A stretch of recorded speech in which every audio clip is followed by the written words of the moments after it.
E o assunto agora aqui no programa Carne Saudável é febre aftosa, a doença mais temida pelos pecuaristas de todo o mundo.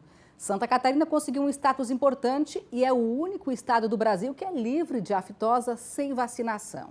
Vamos então saber um pouco mais sobre essa doença que pode provocar um desastre na produção e na economia, caso atinja o rebanho catarinense.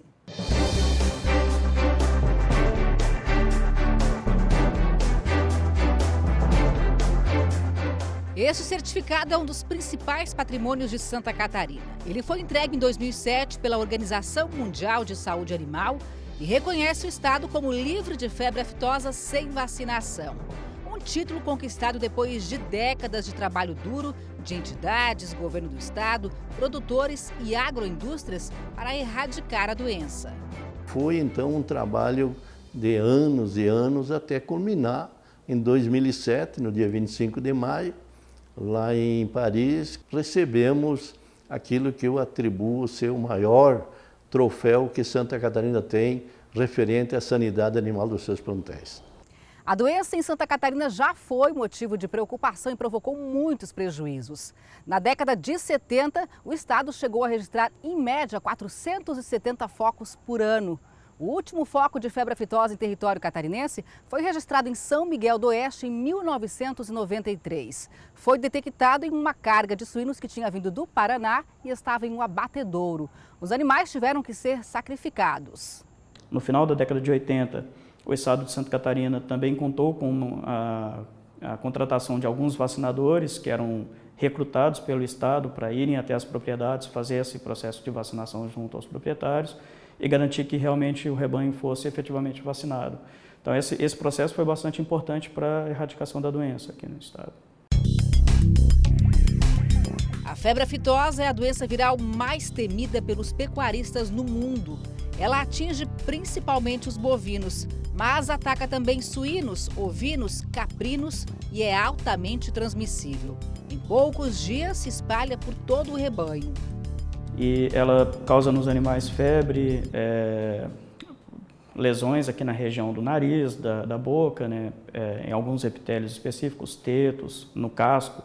Em suínos ela costuma causar até descolamento do casco, causa sintomas bem graves, assim. Queda na produção de leite, queda na produção, de modo geral, no consumo de alimentos, né, pelo animal. Basicamente isso. Um surto da doença é sinônimo de prejuízo para uma cadeia inteira. Se o vírus aparecer aqui, devasta o estado, devasta, acaba com toda a produção, não só de bovinos, mas também fica interditado para suínos. Neste momento, nós estamos fora do mercado internacional. Estamos suspensos e não podemos exportar nada no mercado até que se tome as atitudes necessárias e se comprove de que conseguimos debelar o foco e conseguimos reverter a situação. Graças a muito esforço de milhares de pessoas, Santa Catarina há mais de 20 anos não tem registro de febre aftosa. O estado saiu na frente, controlou a doença, em 2000 suspendeu a vacinação contra a febre aftosa, proibiu a entrada de bovinos de outros estados e implantou a brincagem. O gado catarinense usa um brinco de identificação que contém o histórico de vida dele. Qualquer outro animal sem um brinco é considerado irregular e pode ser abatido. Para evitar que animais de outros estados entrem no território catarinense, a Cidasc mantém 63 barreiras sanitárias, uma vigilância constante. E mais, o estado tem uma equipe técnica de atenção especial que está sempre em treinamento e faz inclusive simulações de focos de febre aftosa para saber exatamente como lidar e agir rapidamente caso o problema aconteça. Nós temos os kits de atendimento e os kits que têm que ser mobilizados rapidamente no caso de uma emergência para conter um foco. Então, a propriedade onde for detectada, ela tem que ser imediatamente interditada, as medidas de biossegurança tomadas para evitar que o vírus se escape dessa propriedade. Então, nós temos que estar com todos esses itens prontamente mobilizáveis para um caso de um atendimento de uma suspeita. O produtor é a nossa sentinela, né? É quem está lidando com os animais todo dia. No caso infeliz de nós termos uma suspeita, é ele que vai nos notificar. A gente espera receber dele uma informação que pode evitar que todo esse estrago que a gente comentou seja pior ainda, né? Santa Catarina é o único estado do país livre de febre aftosa sem vacinação. É uma ilha sanitária com rebanhos altamente protegidos. Status que faz com que a carne bovina, de frango e suína entre nos mercados mais exigentes do mundo, como Japão, China, Estados Unidos, Rússia e União Europeia. E o impacto que esse título dá não é só no mercado de carnes, não. Esse impacto é no mercado de todos os nossos produtos. Esta condição demonstra que o Estado é organizado, que o Estado é responsável e demonstra uma qualidade dos nossos produtos.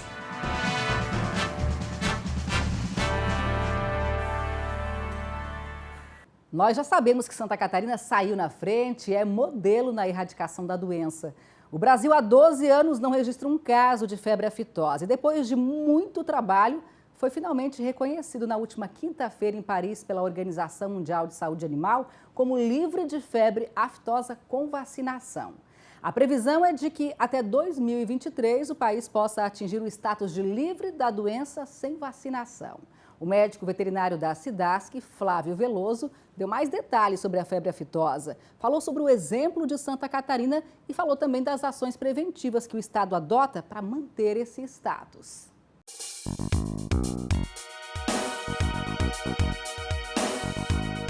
A febre aftosa é uma doença provocada por um vírus, que acomete animais de casco fendido, animais biungulados, que a gente fala. Entre as espécies domésticas mais comuns, bovinos, suínos, ovinos, caprinos, mas também algumas outras espécies, silvestres também, e que é caracterizada por um curso clínico extremamente agudo. É uma doença que começa e termina num período muito curto, mas de altíssima transmissibilidade. Então, uma vez introduzida num rebanho, ela se espalha muito rapidamente. Ela pode chegar a acometer 100% daquele rebanho em poucos dias.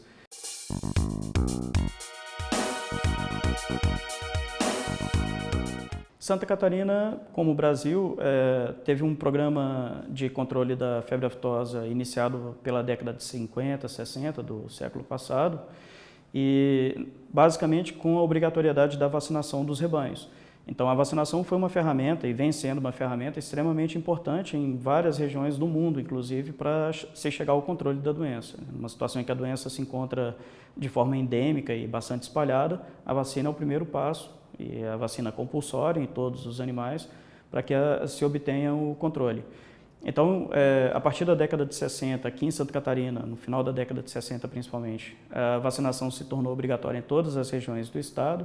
Então, com essa vacinação, conseguiu-se reduzir bastante a quantidade de focos, uma média de 400 e poucos focos na década de 70 para cerca de 50 e poucos focos ao longo da década de 80. E até se chegar a se ter o último foco de febre aftosa de animais aqui de Santa Catarina mesmo, no ano de 1991, e depois teve um foco registrado no município de São Miguel do Oeste, dentro de um frigorífico, mas de uma carga de animais que não eram de Santa Catarina,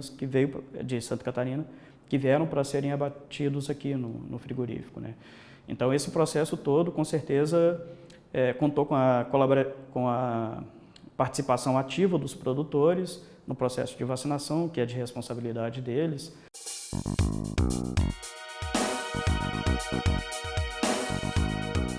Aqui no continente americano, nós tivemos recentemente um foco na Colômbia no ano passado, que provocou a suspensão de uma parte do território colombiano. Era um país livre de febre aftosa e atualmente encontra-se com uma condição suspensa.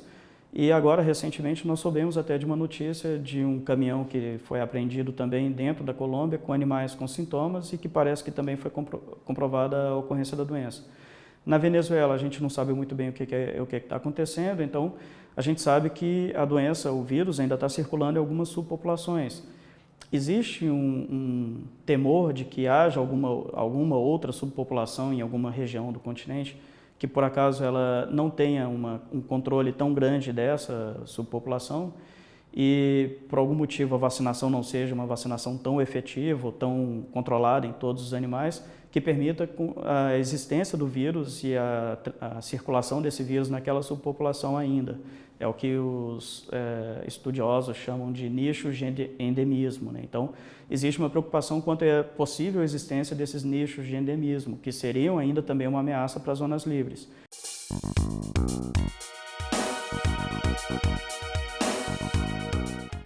O Brasil agora, nessa perspectiva de ser reconhecido como livre de febre aftosa, ele vai iniciar um processo gradual de retirada da vacinação para posteriormente ser reconhecido como livre de febre aftosa sem vacinação. Então nós vamos ter um contingente enorme de animais vulneráveis ao vírus da febre aftosa. Então, mais do que nunca, a vigilância tem que ser reforçada e os produtores têm que realmente compreender a importância da prevenção, né? As medidas sanitárias, as exigências, né, para se movimentar animais.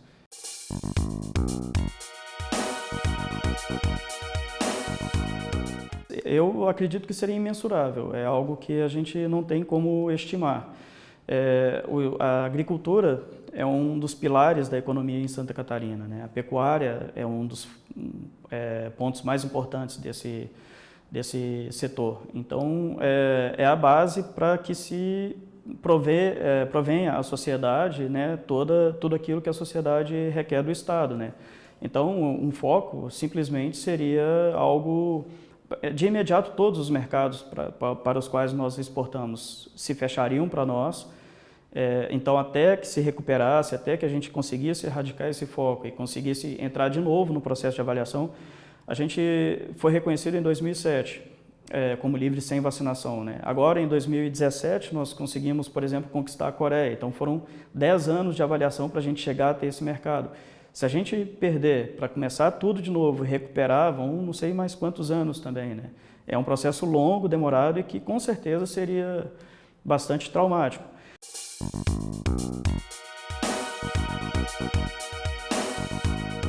Quando a gente recebe uma notificação, a gente imediatamente vai fazer a verificação dessa notificação, verificar se trata-se de um caso provável de febre aftosa e, em se tratando de um caso provável, a gente já toma as medidas de biossegurança, já manda o material para o laboratório para diagnóstico definitivo e já começa a tratar aquilo ali como potencialmente um foco, para evitar que, se for mesmo, o estrago seja maior.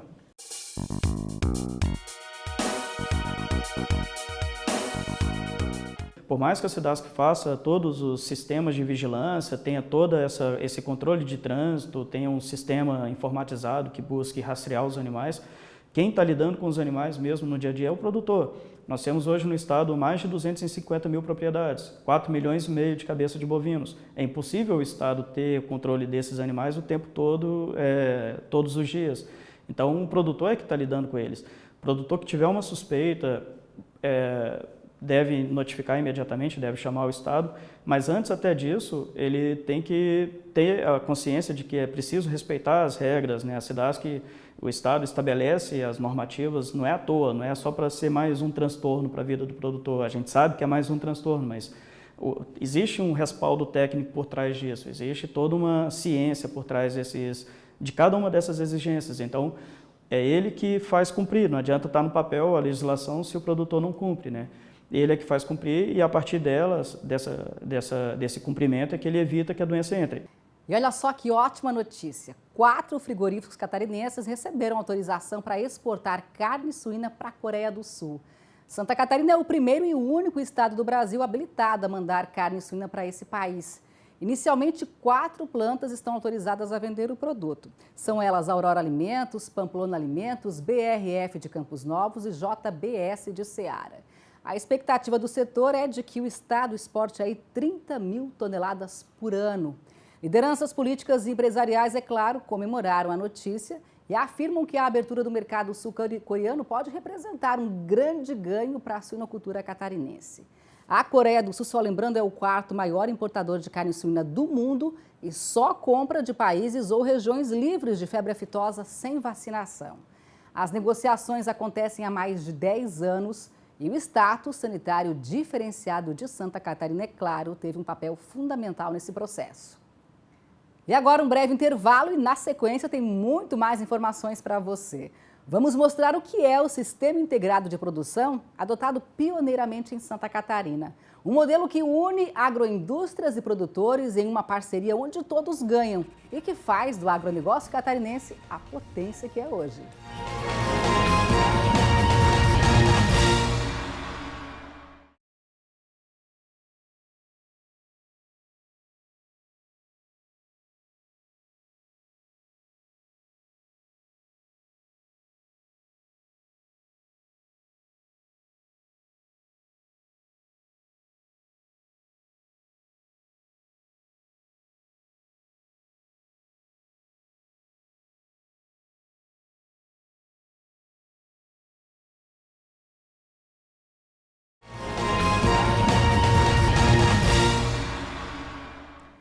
vamos falar agora sobre o modelo adotado por Santa Catarina na avicultura e na suinocultura. É o Sistema Integrado de Produção. Ele começou aqui no estado e deu tão certo que o resto do país também adotou esse sistema, que é responsável por grande parte do sucesso da agroindústria catarinense, já que ele une produtor e empresa na busca pela melhor qualidade do produto. Vamos ver?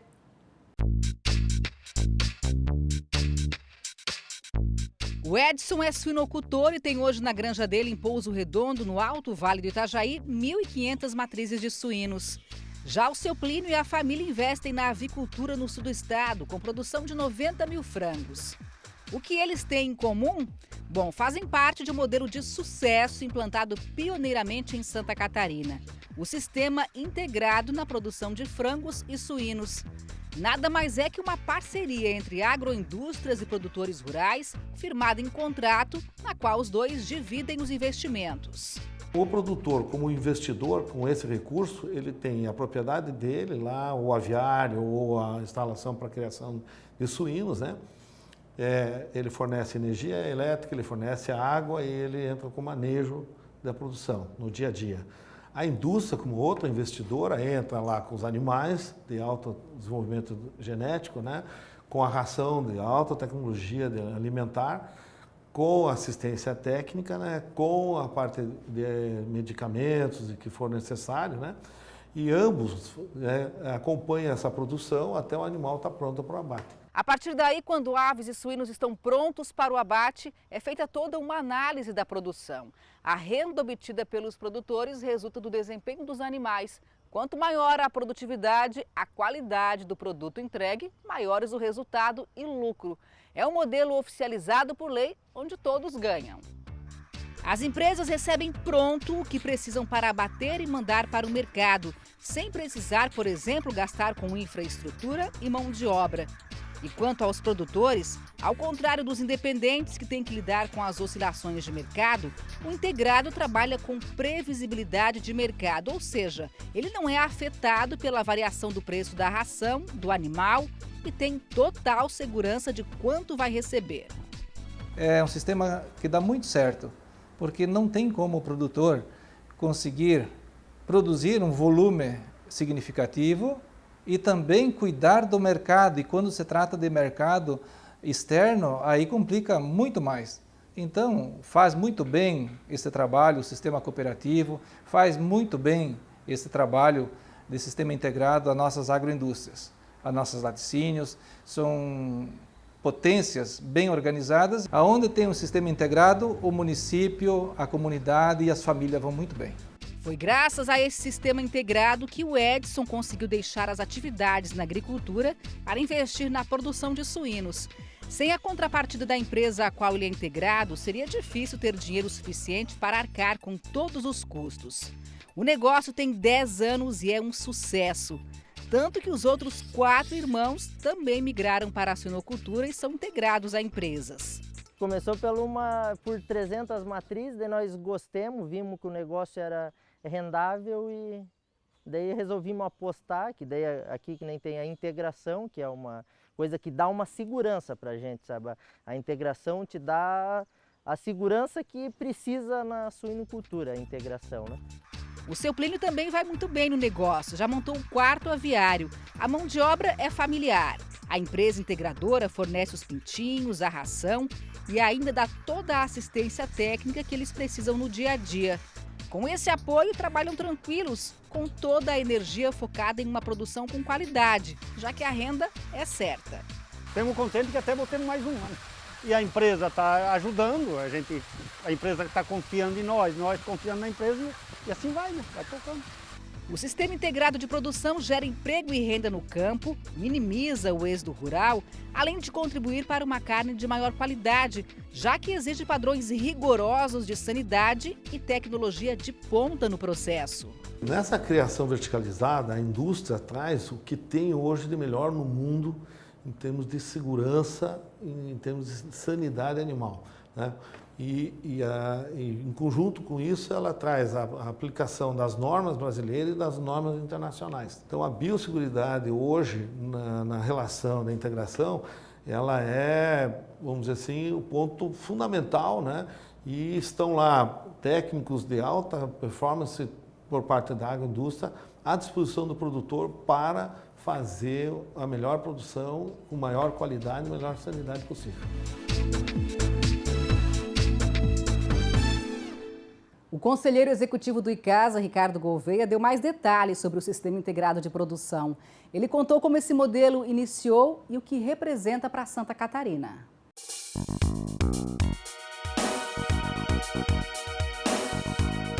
Ele nasce exatamente no momento que as indústrias de Santa Catarina, a precursora foi a empresa Sadia, né, que decidiram, né, viram que para ter uma produção industrial precisava ter uma parceria, né, com o produtor, né?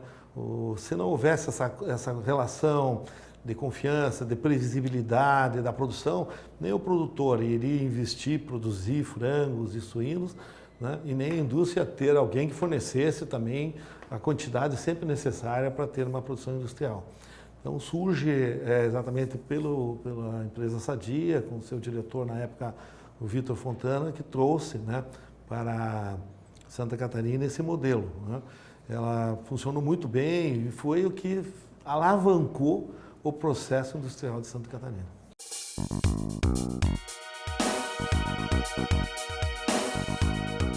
Quando o animal está pronto para o abate, se faz uma análise, um levantamento desse lote, seja de frango ou de suínos, e com esse levantamento, através de uma fórmula que geralmente está no contrato entre a integradora com o integrado, e essa fórmula define qual é o resultado. Se esse resultado é bom, sem dúvida é bom para ambas as partes. Se esse resultado é ruim para ambas as partes, tanto para a integradora como para o integrado. Então é bom que sempre seja bom esse resultado, né? E aí existe nessa fórmula um percentual que é do produtor integrado e uma parte que é da indústria, né? Geralmente a indústria fica com os animais porque ela vai para outra fase do processo, que aí não faz parte o integrado, que é a parte de industrialização, né?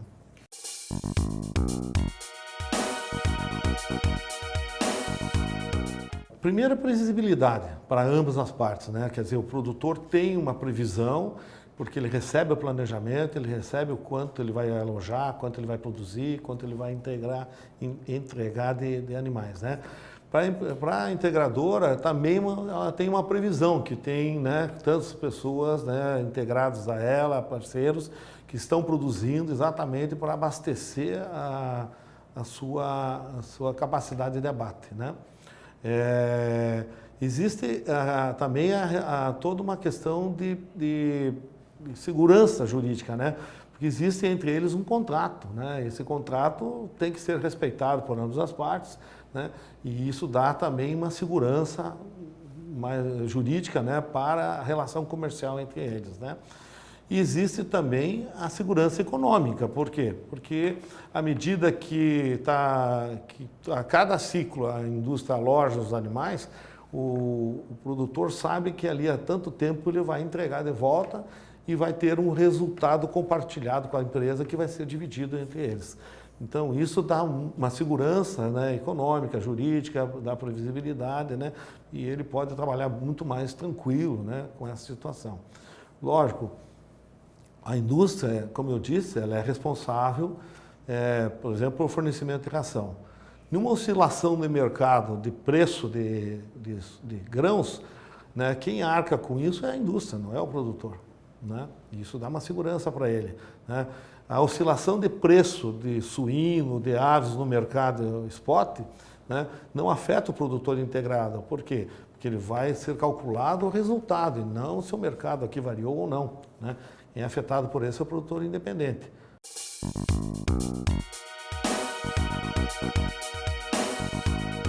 Nessa criação verticalizada, a indústria traz o que tem hoje de melhor no mundo em termos de segurança, em termos de sanidade animal, né? E em conjunto com isso, ela traz a aplicação das normas brasileiras e das normas internacionais, né, que são os obrigados a praticar, né? Não é só vontade da indústria, só a indústria cobrando o produtor. Não, todos somos obrigados a praticar e aplicar as normas de segurança e de sanidade animal. né? Então, a biosseguridade hoje, na relação, na integração, ela é, vamos dizer assim, o ponto fundamental, né? E estão lá técnicos de alta performance por parte da agroindústria à disposição do produtor para fazer a melhor produção com maior qualidade e melhor sanidade possível. E o ministro interino da Agricultura, Elmar Novak, esteve em Santa Catarina, onde falou sobre o embargo à importação da carne de frango brasileira pela União Europeia. Veja.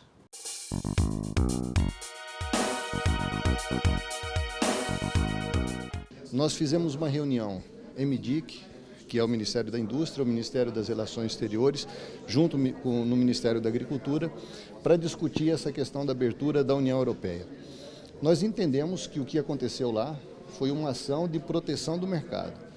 Nossos produtos nunca ofereceram risco à saúde pública, não há nenhum problema sanitário.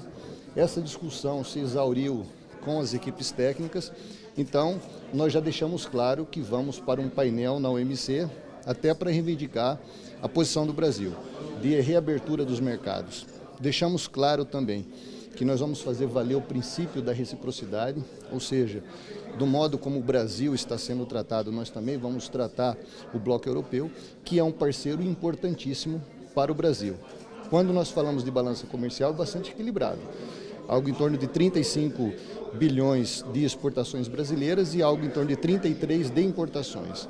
Na última semana conversei com o embaixador Cravinhos, o embaixador esteve no Ministério da Agricultura e ele deixou claro que talvez o que tenha faltado nesse processo foi um pouco de diálogo e nós retomamos as conversas. Queremos, obviamente, resolver isso de modo diplomático, queremos uma solução mais rápido possível para essa questão.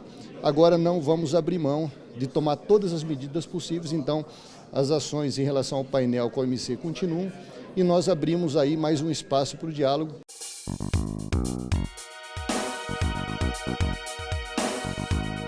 O que eu disse aos produtores é que nós temos que buscar novas alternativas. Nós temos, por exemplo, o Sudeste Asiático, você tem em 8% do território mundial mais de 50% da população. São países que crescem economicamente em torno de 5% ao ano. Ou seja, a demanda por alimentos é cada vez maior e nós temos que buscar novas alternativas. Não podemos ficar presos no mercado, se não acontece isso. Por qualquer problema se fecha o mercado.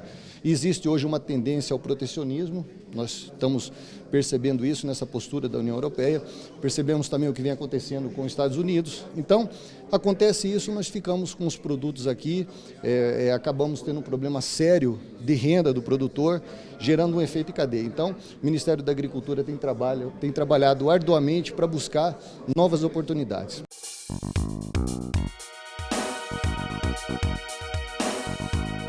É uma grande preocupação do Ministério da Agricultura, por isso estamos buscando novos mercados, estamos discutindo, envolvendo MDIC, MRE, ou seja, todo o governo federal está envolvido nas discussões com o bloco europeu. Nós estamos aí buscando também a reabertura da Rússia, então queremos ampliar a nossa participação na China, enfim. Nós temos uma preocupação muito grande com toda a cadeia e queremos buscar novos mercados. Eu digo sempre que o grande desafio que o Ministério da Agricultura tem é garantir renda ao produtor rural brasileiro e nós não abrimos mão de fazer uma defesa intransigente desse setor. Bom, enquanto esse impasse não se resolve, o jeito mesmo é apostar em novos mercados. E a boa notícia para a avicultura é que a República Dominicana vai abrir mercado para exportações de aves do Brasil. Segundo a Associação Brasileira de Proteína Animal, a República Dominicana enviou um comunicado autorizando o embarque de aves produzidas no país. Essa autorização foi feita pelas Direções Gerais de Pecuária e de Saúde Animal do Ministério da Agricultura dominicano e se estende a todos os exportadores brasileiros. De acordo com o presidente da Associação Brasileira de Proteína Animal, Francisco Turra, a abertura do mercado do país centro-americano vem em boa hora, em um momento em que os exportadores buscam novas oportunidades para suprir outras questões mercadológicas, ao mesmo tempo em que destaca a confiança das autoridades locais na qualidade da carne de frango feita no Brasil. E era isso por hoje. O programa Carne Saudável vai ficando por aqui, mas volta no final do próximo mês para falar de influenza aviária e dos benefícios das carnes suína e de frango para a saúde. Até lá!